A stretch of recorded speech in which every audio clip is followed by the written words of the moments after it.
So yeah, Galarian Sirfetch'd. So I actually think this could be a really good card, or good deck, I should say. You know, in a vacuum, we are one-shotting Eternatus for one with a one prizer. You know, let me get my mouse out of the way. Yeah, we one-shot Eternatus, and against all of the VMAXs, we're a consistent two-shot. And while we're giving up 2 prizes, you know, that's pretty strong. Now the attack cost is a little bit high, but we do have the means of which to sort that out a little bit. So let's have a look.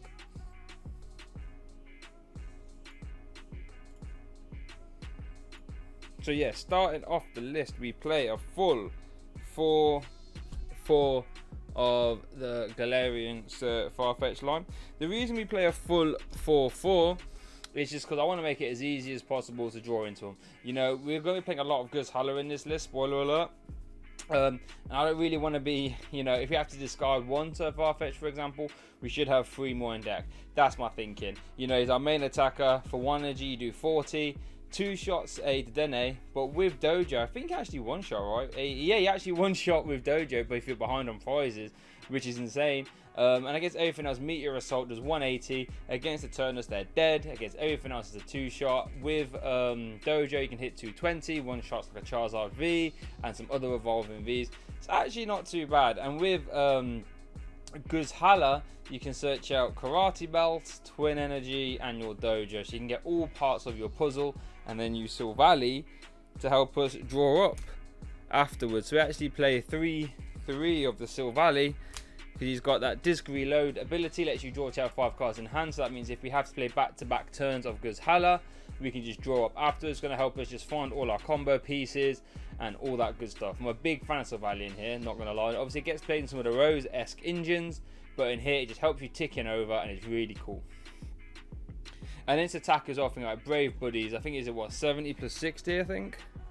50 plus 70, sorry. For 2 energy. Now that will work with the last Dojo, I should say, so that you can boost that if you play support at that turn. So there's a nice little backup attacker there.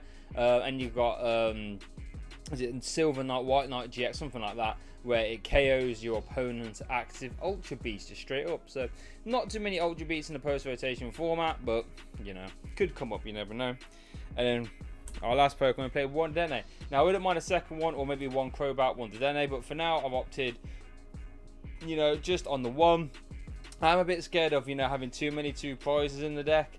But what I do like though is, I mean, if your opponent is going to start Guzmaing around, Boss's Orders and around keying your GXs, then you will slap them in the face 180 and you will 2-shot them. So they kind of do have to think twice about whether they really want to start just trying to Boss's Orders around your GXs, because Sirfetch'd does hit like a bit of a truck. 180 on a 1 prizer is nothing to be laughed at all. So we got that. We then got 4 Professor's Research just to help us keep ticking through. You know, but we are a bit of a combo deck. We need to find our twin energies, we need to find our tool cards, we need to evolve as well. So sometimes just discard and draw 7 is the best way to go. Now, I was messing about like a Piers engine, like a Piers to find your twin, and then Crobat draw. But sometimes you just need to see cards. You know, when you're evolving, you just need to see cards as well. And discard draw 7 is still pretty nuts for this. Play 3 Boss's Orders, because, you know, Eternus might start trying to just hit you with Hoopers and, you know, other Gubbins. We want to be hitting and taking those 3 prizes, especially because we are 2-shotting like other VMAX. They might tank hit and try and send up another one. You can just Boss's Orders, bring it back up, KO it, take 3 prizes. And all you got to do is KO 2-3 prizes, guys. Stuff like this. Or also, we can do that if we haven't quite got the energy attached like the twin. We can just Boss's Orders up to Dene, provided we're behind on prizes. We can then dink them with the Pierce attack for 40, you know, plus 40 at Dojo. Perfect maths for a KO. Really nice. 3 Boss's Orders is nice in here. We then play 2 Guzmahala. Like I said, this searches out your Karate Belt, so we can do it for just a twin energy that meet your Tempest. Searches out our Dojo, so if we're behind on prizes, you know, which we should be, because, you know, chances are we're going to get KO before we evolve up, right? The Dojo activates, and we find our twin energy as well. Really, really cool, in all honesty. I'm a big fan of Guzmahala in here. It's a really cool card. And then the discarding too isn't so bad, because you can still value draw back up.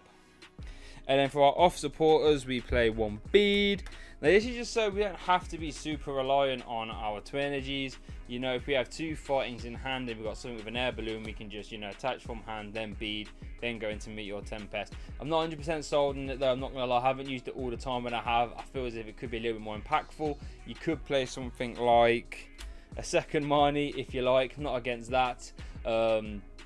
Yeah, that slot is pretty much up to you on that one. I've settled for a bead. You can even go for a third Guzmahala or go for like an Aurora Energy.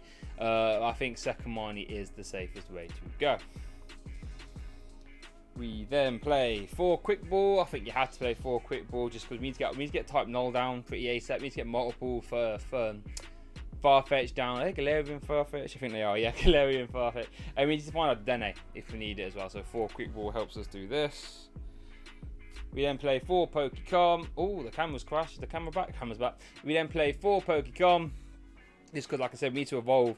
You know, we play a decent amount of Pokemon, so our Pokemon should be live. We are so dependent on getting our Pokemon. So all our attacks are stage 1, and we evolve into our stage 1 for our consistency. We need to have, we just need to get them out. There's no way about that. So 4 Pokemon helps us do that. In combination with Evolution Incense, again, if we can just take the pressure off finding Silvally. Once we get Silvally out, we can just start ticking over nicely. You know, we're not so reliant on playing support return. Once we get Silvally out, we can just sort of tick over with this, and Evo Incense helps us do that. Now, Meteor Tempest actually has a strange wording that says it can't use Meteor Tempest while it's in the active. So that means you can't even just like wait a turn in theory and just do it again. You have to actually switch. So 4 switches will help us do that, obviously. I guess thinking about it, you could change that bead for a Bird Keeper as well. It's just popped into my head. But 4 switches is going to help us maneuver around. Like, we play 2 air balloons as well, so we can always get free retreat as well. But 4 switches is pretty nuts. We then play a full 4 Karate Belt. Now you might think that's a little bit high, but we are so reliant on that Karate Belt, let me tell you. Like if we can just do that Meteor Assault for Twin Energy, it's just so nice. What we don't want to do is miss Meteor Assault, like have the Twin Energy but not have the belt. That's just super sad because it's such a strong attack. We need to build up to it, and I would just hate to be in a position where you can do the attack but you miss the belt. So in that I play a full 4. Now you could, if you're not a baby like me, you could probably play a 3 because we do have 2 Guzma to search them, but I am a big baby, so I play a 4.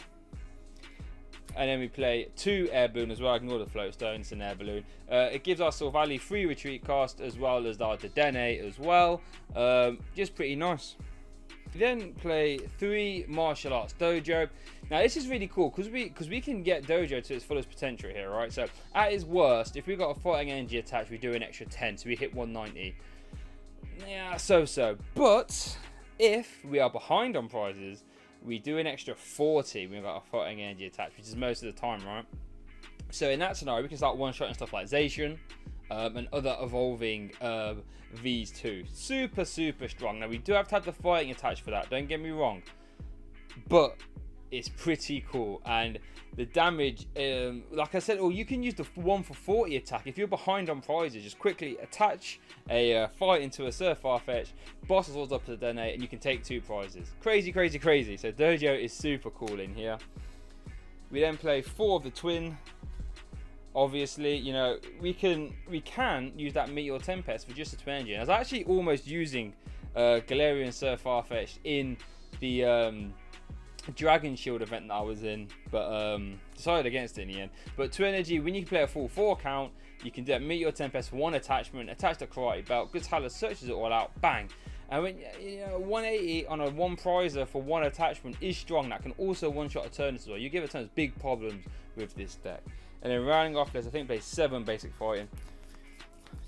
Yeah, we play 7 basic fighting. So yeah, let me know if you really want to stick it to Eternatus, then this could be a pretty fun deck. And I've actually got a gameplay of it as well in action against another deck.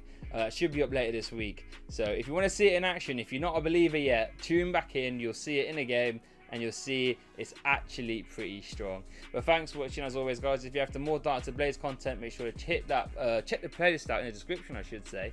And then hit that subscribe button, you know, putting out a new Ablaze video for the most part every day. So thanks for watching, and I'll see you all next time.